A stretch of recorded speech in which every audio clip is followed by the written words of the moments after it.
I caught her, with my own eyes, in my own apartment. She was half naked, giggling like a schoolgirl, on top of a man who looked like he hadn't showered in weeks. A janitor from her building, the same one I used to wave at every morning. That moment broke something in me, but it also woke something up. I wasn't supposed to be home that night. She thought I had a late meeting downtown. She even reminded me about it that morning, saying, "Don't forget your client dinner. Wear the navy suit. It makes you look less stressed." She smiled like she cared. I nodded, kissed her on the forehead, and left. The meeting got canceled last minute. I didn't even text her about it. I figured I'd surprise her, maybe grab her favorite takeout, and just enjoy a quiet night in for once. I had no idea what I was walking into. The elevator smelled like bleach and cigarettes. I remember that because I noticed the janitor's cart parked near the hallway when I stepped out. The guy who usually cleaned our floor, bald, late 40s, always smelled like boiled mop water, was nowhere in sight. Odd, but I didn't think much of it. When I opened the door to our apartment, it was unlocked. That should have been the first red flag. She never leaves the door unlocked. Never. I stepped inside quietly. The lights were dim. I heard music playing from the bedroom. Some slow R&B song she always played when she wanted to set the mood. At first, I thought maybe she was planning something for us. Then I heard it. Her laugh. And another voice. A man's voice. Low, raspy. Not mine. I walked down the hall, each step slower than the last. My palms were sweating. My heart felt like it was trying to escape my chest. I didn't want to believe it. Not her. Not after everything. Not after 5 years of dating, 1 year of marriage, and a life we were building together. I pushed the door open. There she was, sitting on top of him, shirtless, her head thrown back in laughter. The janitor, that disgusting man with his work pants still on, was under her, smirking like he'd won something. She didn't even flinch when she saw me. She just stared, then smiled. Not a guilty smile. A cruel one. "Oh," she said, like she was surprised I'd come back early. "Didn't expect you. Thought you had that dinner." I couldn't speak. I was frozen. She climbed off him casually, like it was no big deal, pulled a robe over herself, and walked past me toward the kitchen. "You should have texted," she said, pouring herself a glass of wine. "This is kind of awkward now." The janitor didn't say a word. Just lay there on our bed. My bed. I looked at him, then at her. She raised her glass and added, "You really are too trusting. That's always been your problem." That night, something inside me cracked. But I didn't yell. I didn't cry. I didn't punch a wall or throw a fit. I just picked up my keys, walked out, and sat in the car for an hour. No music. No thoughts. Just silence. But that image burned into me. The way she looked at me like I was nothing. Like a fool. And I promised myself one thing. She was going to regret that smile. I didn't sleep that night. I kept seeing her face, the way she grinned at me like I was the joke. The way she didn't even bother to pretend she felt bad. I kept thinking maybe I misunderstood something. Maybe there was some kind of explanation. I was spiraling. At 3 a.m., I sent her a text. "I just want to talk." No reply. At 7 a.m., I drove back to the apartment. I had a key, but I knocked. I don't know why. Maybe I didn't want to walk in on something again. She opened the door in a t-shirt and messy hair. No makeup. She looked like she just got out of bed. Probably his bed. Our bed. "You're back already?" she asked, casual. Like I had just run to the store. "I couldn't sleep," I said. She shrugged. "That's your problem." I stepped inside. The apartment smelled like cheap cologne and something sour. I looked around. Nothing was different. Same photos, same furniture. But it felt wrong now. I sat down on the edge of the couch. I don't get it," I said quietly. "Was it me? Did I do something?" That's when she laughed. It wasn't just a small laugh. It was full, from her chest, like she'd been holding it in. She sat across from me, tucked her legs under her, and sipped from a coffee mug. "You really think this is about you?" she asked. "You think I needed some deep emotional reason to get bored of you?" I stared at her. "You're predictable," she said. "Safe. Boring. I know exactly what you're going to say before you say it. You always try so hard to be good. It's exhausting. I tried to be everything for you," I said, my voice cracking. "I gave you everything. And that's the problem," she replied. "You think love is about giving. But all you gave me was your insecurities, your neediness, your obsession with making sure I never left. She stood up and walked to the kitchen. I never cheated before, she said over her shoulder. But being with you made it feel easy. That one hit. I physically flinched. I followed her, still hoping, still desperate. We can work through this, I said. I'm willing to forgive you. I mean it. We can fix this. She turned around, leaned against the counter, and tilted her head. Why would I want to fix anything, she asked. So I can go back to pretending I don't regret marrying you?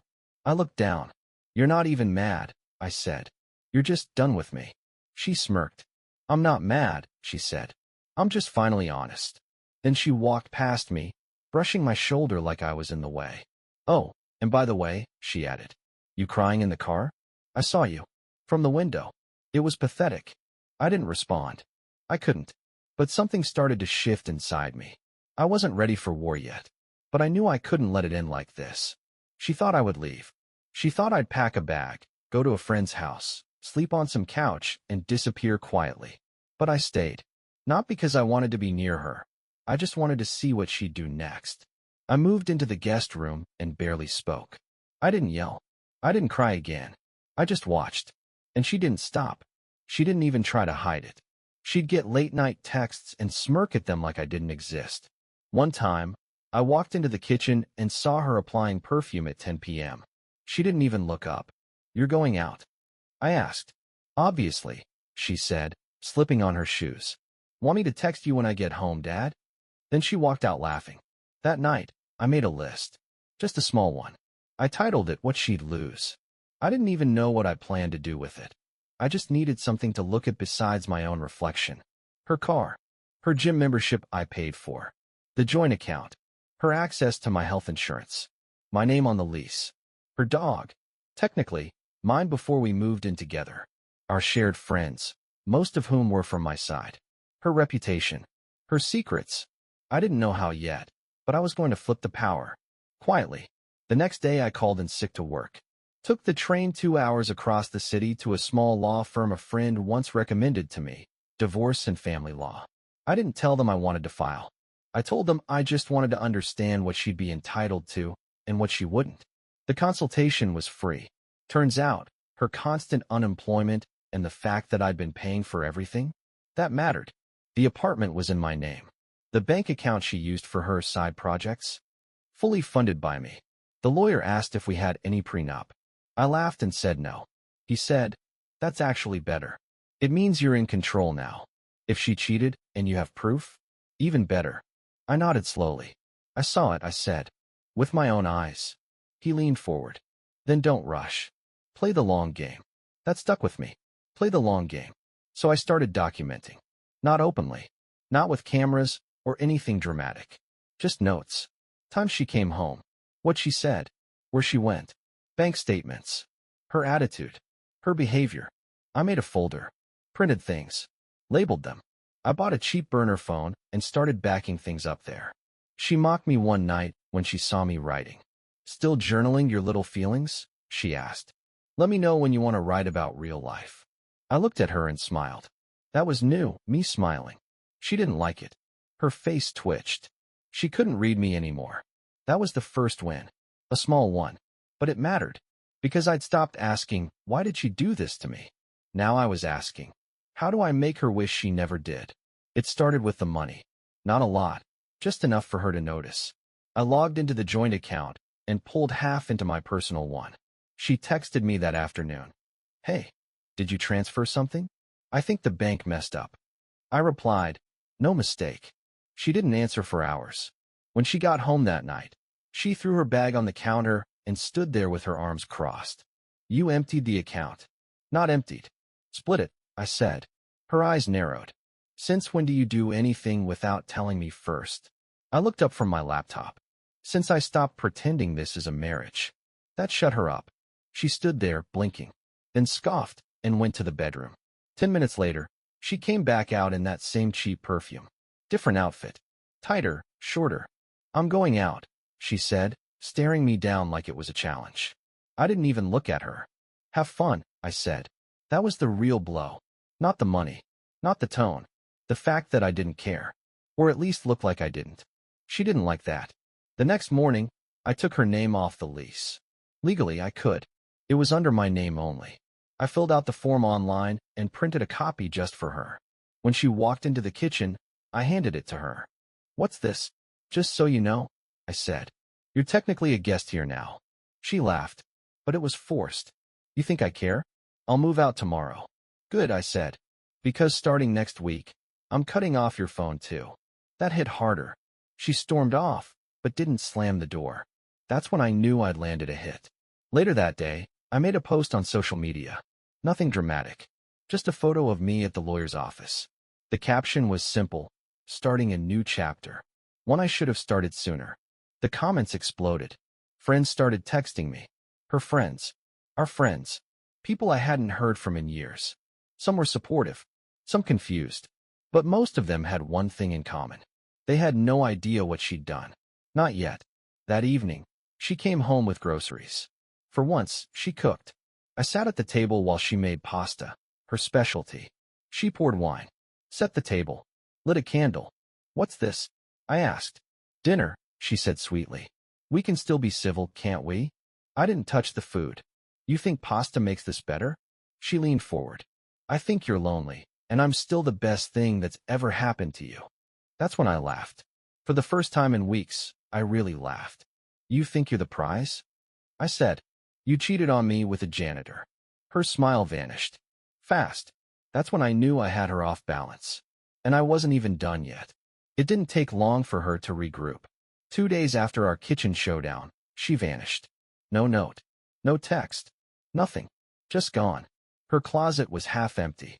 Her vanity cleared off. Only thing she left behind was the dog. Mine, anyway. I thought maybe she'd moved in with him. But that night, I got a call from my HR department. "Hey, just a heads up," the voice said. "We received an anonymous report today. Allegations about workplace misconduct.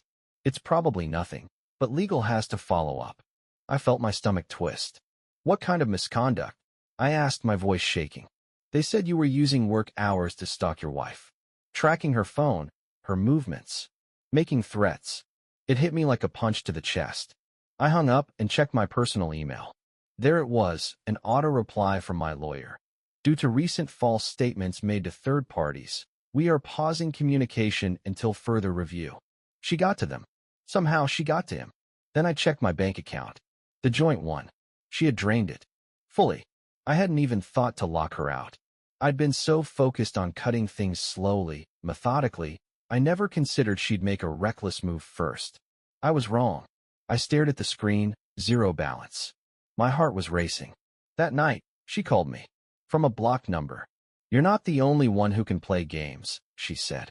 Calm. Cold. "You lied to my job," I said. "No," she replied. "I told them what they needed to hear.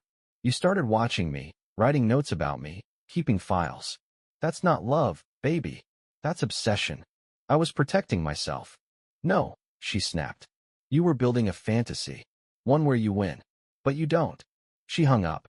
The next day, I found out she'd called 2 of our mutual friends. Told them I'd become unstable. That I'd been following her, showing up at places she never invited me to. One of them, Rachel, texted me. "I'm worried about you. You can talk to me if you need help." Help? I sat on the floor of the living room for hours. No music. No TV. Just silence and that message staring back at me. She wasn't just fighting back. She was rewriting the entire story.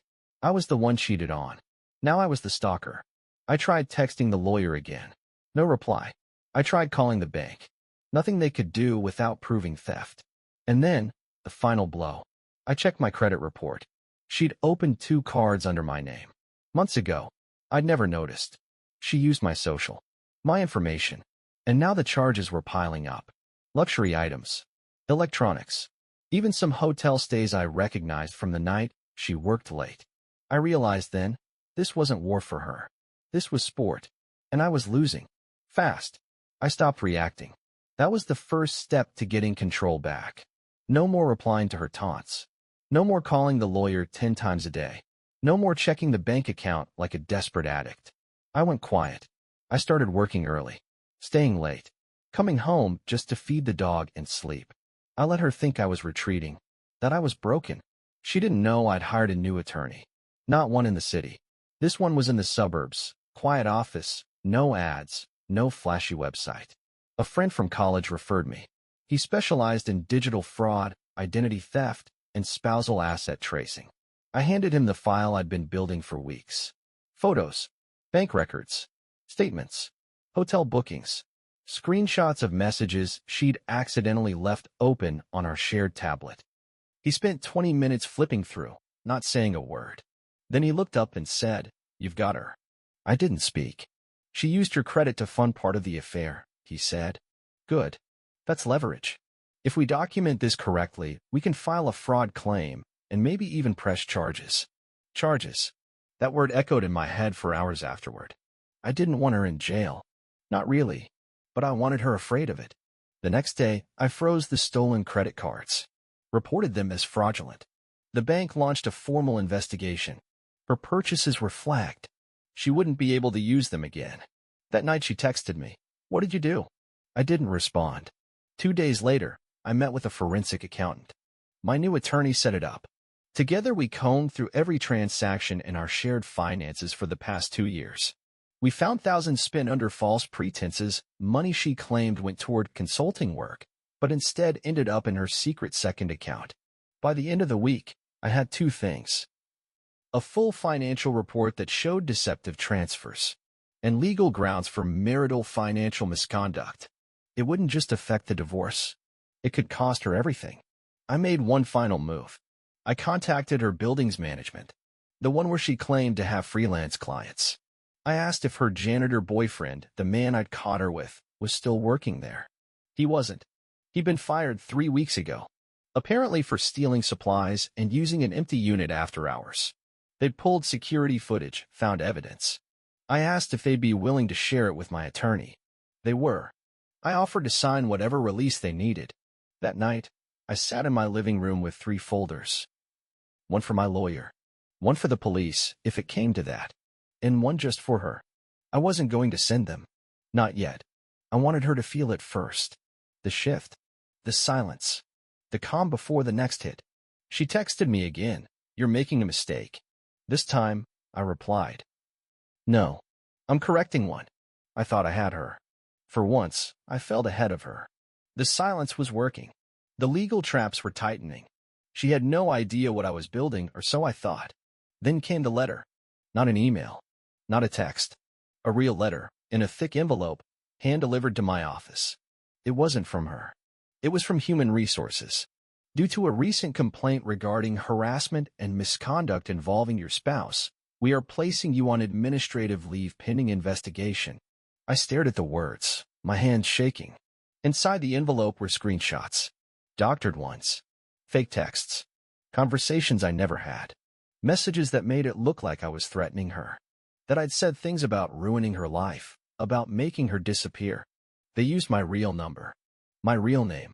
But none of it was real. I rushed home, to open the backup phone where I kept all the real logs. Everything was wiped. The files. The evidence. Even my login to the cloud backup. I checked the main laptop, the one we used together years ago. Gone. My stomach dropped. She still had the password. I'd gotten so focused on the outside attacks, I forgot the simplest thing. She knew me. Knew my habits. My codes. My patterns. She knew where to hit. The HR investigation alone wouldn't kill my career, but it would stain it. Even if I cleared my name, people would talk. People would guess. And she wasn't done. The next day, I got calls from 3 mutual friends, all saying the same thing. "She told us everything. She said you're unstable. She said she's scared of you." I tried to defend myself. Tried to explain. But they didn't want explanations. They wanted distance.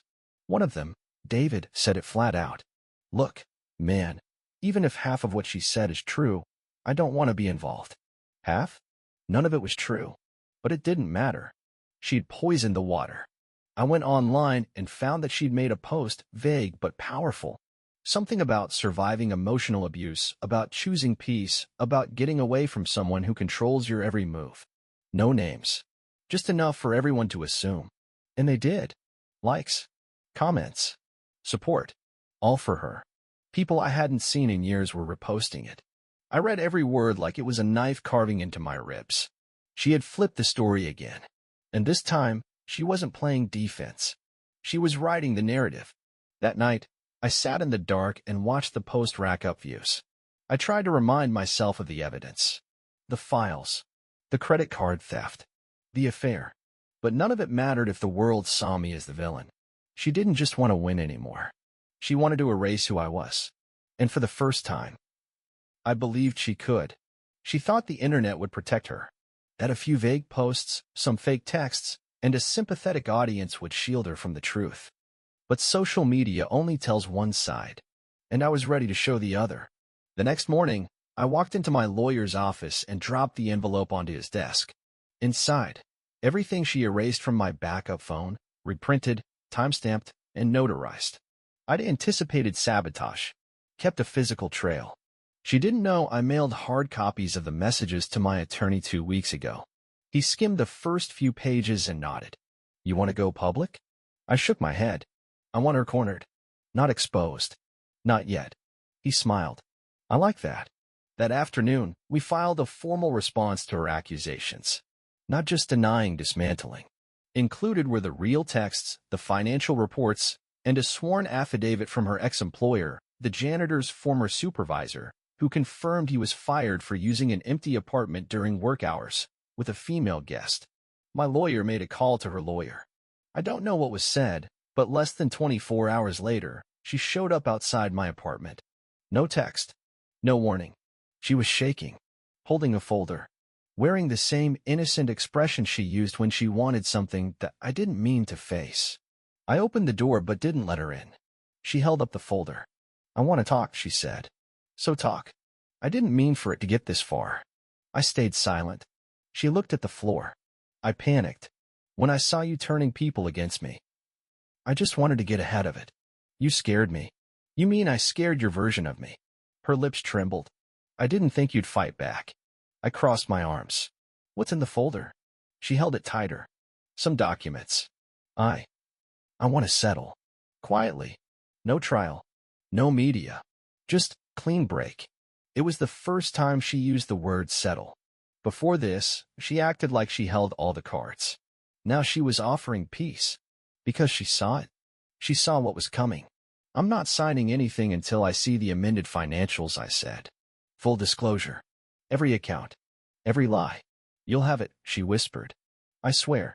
Put it in writing. She nodded, eyes glossy. I almost felt something. Almost. Then she said it. Can we just stop hurting each other? And for a second, I saw the girl I married. The one who smiled without cruelty.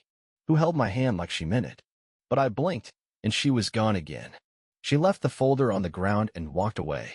Inside were partial documents, not everything, but enough to know she was scared. A few hidden transfers. A bank statement with her name scratched out.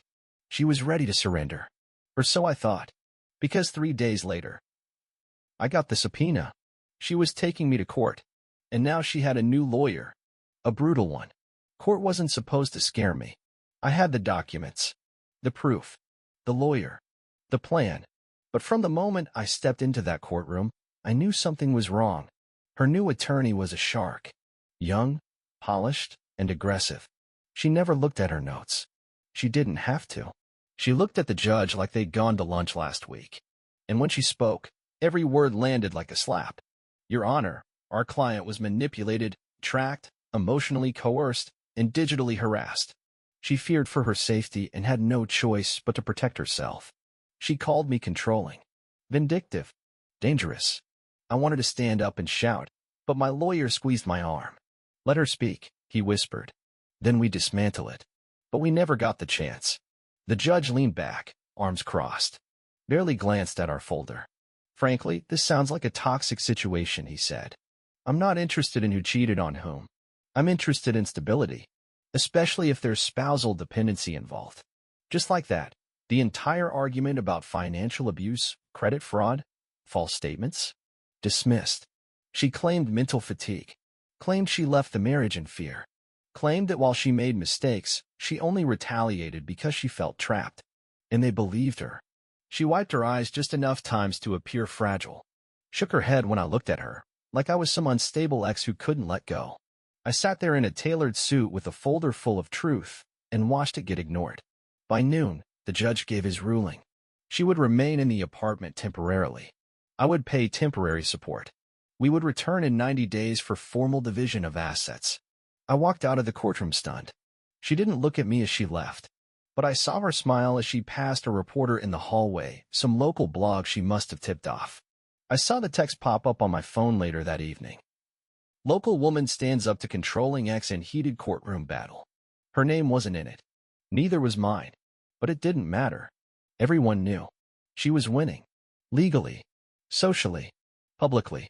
That night I sat in my dark apartment, the one I now had 90 days to fight for, staring at a blank TV screen. I felt something I hadn't felt since the day I caught her. Powerless. But then, the phone buzzed.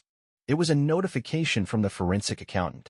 I hadn't expected to hear from him until next month. Subject line: "You're going to want to see this." Inside was a PDF. Over 40 pages. At the top, undeclared income freelance earnings, 17 months connected to hidden LLC. Her name.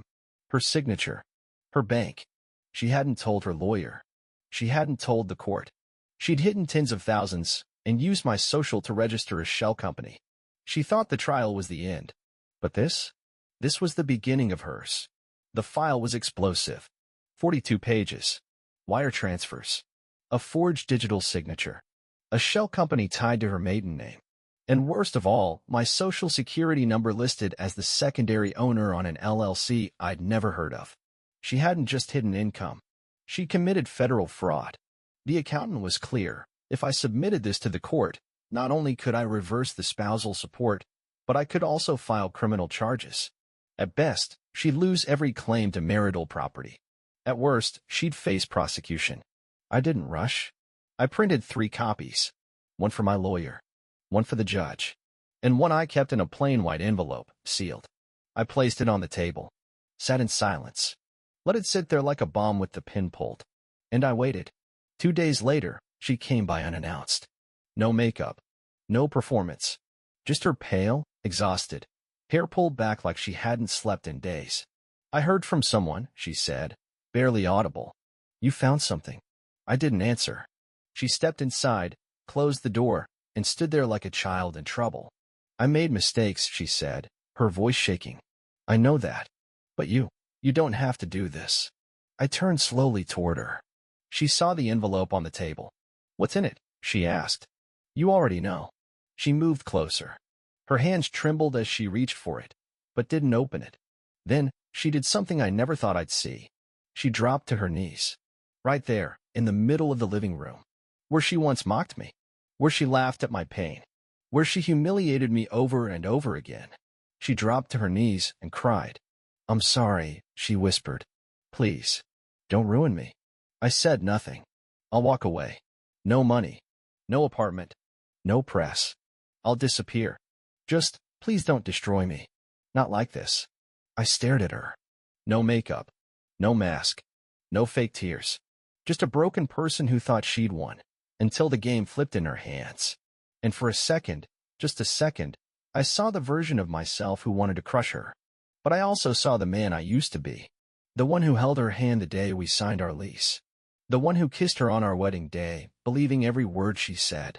I picked up the envelope, walked to the kitchen, and threw it in the trash. She sobbed louder. Not out of relief, out of disbelief. "I don't deserve this," she whispered. "No," I said. "You don't." She stood slowly, wiped her face, and opened the door. No words. No goodbye. She left. And I sat back down, alone in a war-torn apartment, with no victory speech. Just one question. What would you have done in my place?